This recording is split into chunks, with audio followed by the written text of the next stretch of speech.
항공주들 얘기를 안 할 수가 없을 것 같습니다. 특히나 대한항공이 이제 지난달 말부터 좀 상승 추세가 이어지고 있죠. 네, 그렇습니다. 오늘 유가증권 시장에서 대한항공은 전거래일보다 7.55% 오른 32,750원의 거래를 마쳤습니다. 말씀하셨듯 대한항공의 주가는 지난해 말부터 꾸준히 상승세를 이어오고 있는데요. 지난달 23일부터 오늘까지 14거래일 동안 26%가량 상승했고요. 이번 주에는 더 큰 상승 탄력을 받아 4거래일간 16% 넘게 올랐습니다. 주가가 32,000원 선에 안착한 건 지난 2019년 6월 이후 처음입니다. 네, 이 4거래일 동안 거의 16% 가깝게 오르면서 다시 이 컨택트주들에 대한 기대를 높여가고 있는 모습인데 이번 주에 뭐 특별한 이슈가 있었습니까? 네, 딱히 시장에 변화를 가져올 만한 이슈는 없었습니다. 다만 최근 코로나19 백신 기대감이 작용하면서 코로나로 크게 타격을 받았던 항공, 호텔, 여행 등과 관련한 종목들이 반등 기미를 보이고 있고요. 네, 특히 이 업종의 대장주인 대한항공, 호텔신라, 하나투어 등에 자금이 유입되고 있는 것으로 풀이됩니다. 네, 뭐 말씀해주신 대로 이런 종목들이 워낙 또 타격이 컸기 때문에 작은 희망에도 또 크게 힘을 받아가고 있는 것 같은데 그런 만큼 이제 다시 이런 컨택트주들에 투자하려는 신규 투자자분들도 많을 것 같은 상황이거든요. 이런 상승세가 계속 이어질까요? 네, 업계에서는 추격 매수는 자제하라는 분위기입니다. 다소 보수적인 입장을 견지하고 있는 건데요. 여객 수요가 회복 기미를 보여야 긍정적인 전망을 할 수 있는데 지금으로선 이 시기를 특정할 수 없기 때문입니다. 따라서 최근 주가 상승에도 불구하고 목표 주가를 상향 조정하는 등의 이런 큰 움직임은 보이지 않고 있습니다. 네, 뭐 코로나가 언제 종식될지는 아무도 모르는 거기 때문에 뭐 이해는 되는 상황입니다. 자, 그래도 증권업계에서 추정하는 시기는 있을 것 같거든요. 네, 업계에선 하반기부터는 국제선 여객이 점진적으로 정상화되지 않을까 조심스레 추측을 하고 있고요. 여행 수요로 이어지는 거는 이제 빨라도 올해 말부터 조금씩 회복하지 않을까 보고 있습니다. 네. 다시 말해서 이제 사실상 올해는 실적 면에서 가시적으로는 이제 좋은 성과가 나오기 어렵다는 거고요.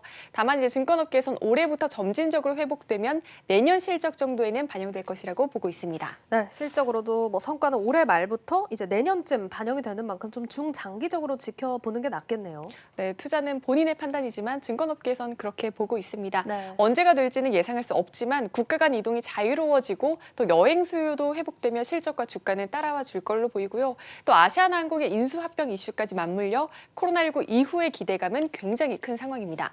대한항공만 두고 보더라도 항공 화물 부문에서 올 4분기 약 1,200억 원 규모의 영업이익을 올릴 것으로 예상되는 등 탄탄한 체력을 갖고 있다는 것 또한 이견이 없습니다. 네, 또 지난번에 이제 대한항공 다룰 때 말씀해 주셨던 화물 분야 계속해서 성과가 잘 나고 있나 봅니다. 네, 그렇습니다. 항공화물운임이 지난해 11월 이후 다시 반등을 하고 있고요. 아직 코로나19 백신 수송 수요는 발생하지 않았지만 증권업계에선 올해 2분기부터 본격적인 백신 수송 수요가 나타날 것으로 예상하고 있습니다. 네, 알겠습니다. 자, 그리고 앞서서 짧게 얘기해 주셨지만 아시아나항공 이제 인수 이슈도 더 살펴봐야 할 것 같은데 일단 대한항공이 유상증자 앞두고 있죠. 네, 그렇습니다. 2조 5천억 원 규모의 유상증자를 앞두고 있습니다. 이번 유상증자를 통해 신주 1억 7,360만 주가 발행될 예정이고요. 현재 대한항공의 주식이 보통주 기준으로 한 1억 7,420만 주가 발행돼 있는데 신주까지 합쳐지면 주식 총수는 3억 4,780만 주로 늘어나게 됩니다. 지금보다 한 2배가량 네, 더 2배 많아지는 가량. 건데 사실 이제 유증 이후에 주가 희석에 대한 우려도 지금 큰 상황 아닙니까? 네, 그래서 국민연금도 주주 가치가 훼손될 것이라는 이유로 반대했었고요. 네. 다만 증권업계에선 주가 희석을 감안하더라도 그만큼 향후 주가 상승에 이제 베팅하는 투자자들이 많다는 것으로 해석하고 있습니다. 알겠습니다. 자, 이렇게 분석들 들어보고 있는데 일단 유상증자에 참여하는 방법도 궁금한 상황입니다. 공시를 보면 된다. 뭐 이렇게 네. 간단하게 설명을 하지만 사실 이게 익숙하지 않은 분들은 공시 보는 게 쉽지 않을 것 같거든요. 네, 어렵다고 많이들 생각하시는데요. 간단하게 설명을 드리면 신주 배정 기준일은 1월 26일입니다. 즉 이달 26일까지 대한항공의 주식을 갖고 있는 사람이 새 주식을 받을 기회를 갖게 되는 거고요.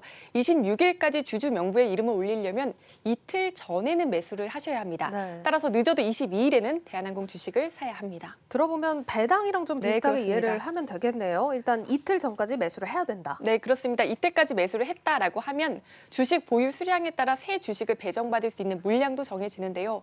대한항공 주식을 한 주 갖고 있는 투자자라면 약 0.79주를 배정받을 수 있고 이 범위 내에서 생각한 수량만큼 새 주식을 받을 수 있습니다. 네, 그럼 이제 22일까지 매수를 한다고 가정을 해보면 이제는 뭐 기다리기만 하면 되는 건가요? 네, 그냥 둔다고 자동으로 되는 건 아니고요. 3월 4일부터 5일 이틀간 유상증자에 참여하겠다라는 여부를 밝혀야 하고 12일까지 해당 금액을 납입해야 합니다. 대한항공 유상증자 발행 예정가는 현재 주당 14,400원입니다. 1차 발행가액은 이달 21일에 정해지고요. 확정 발행가액은 다음 달 26일 산정됩니다. 새 주식은 3월 24일에 상장됩니다. 알겠습니다. 자, 일단 새 주식이 24일에 상장이 되는 만큼 발행가액을 좀 지켜보자라고 해주셨고요. 그리고 이제 내일 아시아나항공도 거래가 재개가 되죠. 네, 그렇습니다. 이제 아시아나항공이 3대1 무상감자를 실시하면서 지난달 24일부터 거래가 정지됐었는데 내일부터 거래가 재개됩니다. 근데 이제 지켜보면 감자 이후에 거래가 재개되면 주가가 좀 빠지는 패턴들이 보였는데 이 부분 좀 우려가 되거든요. 네, 맞습니다. 이제 그렇지만 이번 아시아나항공의 사례는 조금 다를 것 같다는 게 증권업계 시각입니다. 일단 대한항공이 아시아나를 인수하기로 하면서 아시아나로선 생사의 고비를 넘긴 거잖아요. 인수합병도 잘 진행돼 가고 있습니다. 또 코로나19 백신 기대감에 최근 항공업의 주가가 반등을 하고 있는데 아시아나항공은 거래가 되지 않았다 보니 이 상승분을 흡수하지 못했거든요. 따라서 업계에선 주가가 급락할 것이란 예상보다 오히려 항공업종 간 이제 키 맞추기 투자로 아시아나항공의 자금이 유입될 것이라고 보는 시각이 더 우세합니다. 알겠습니다. 자, 그럼 마지막으로 이제 수급 상황 살펴보고 마무리를 하도록 하겠습니다. 네, 어제부터 외국인과 기관의 자금이 유입되고 있습니다. 이번 주만 놓고 보면 외국인과 기관은 자금을 줄곧 빼다가 어제부터 매수로 포지션을 바꾼 거고요. 네. 규모로는 어제 하루에만 각각 185억 원, 98억 원가량을 순매수한 것으로 집계됩니다.